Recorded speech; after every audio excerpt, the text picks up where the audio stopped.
Though globalization is an inevitable trend, local websites within different cultures still show variations in terms of information presentation and visual design.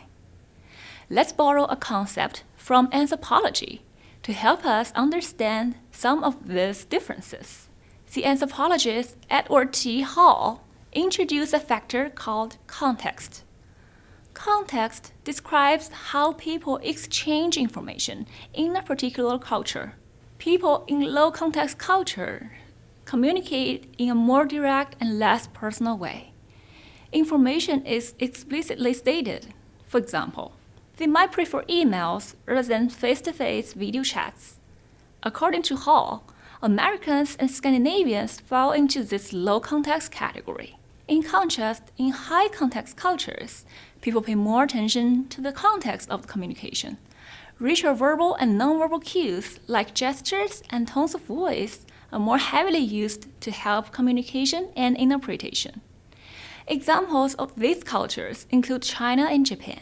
But how does this influence the web design? Well, websites work as a communication medium between the creators and the users. People in high-context cultures typically expect information displayed in a highly related manner, with a rich range of communication media to create a meaningful context. During an eye-tracking study in Beijing, users commented the official website of both had fragmented information. One user said, "I wish it were more integrated. I scrolled several times only to see a handful of pictures. I won't make my purchase decision on this site." Compare this to the Huawei TV page on Taobao, which is much more detailed and denser. Another user praised this page because it is very detailed and comprehensive, with many comparison pictures to illustrate the features. In high-context cultures, according to Hall, people are also more likely to notice subtle cues in communication.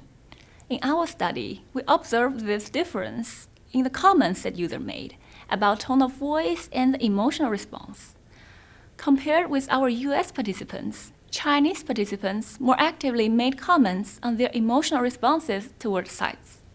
For example, all 12 participants agreed that the Chinese Red Cross Foundation website was very concise, but 4 of them believed that it was not warm and loving enough for a charity website in terms of its visual design.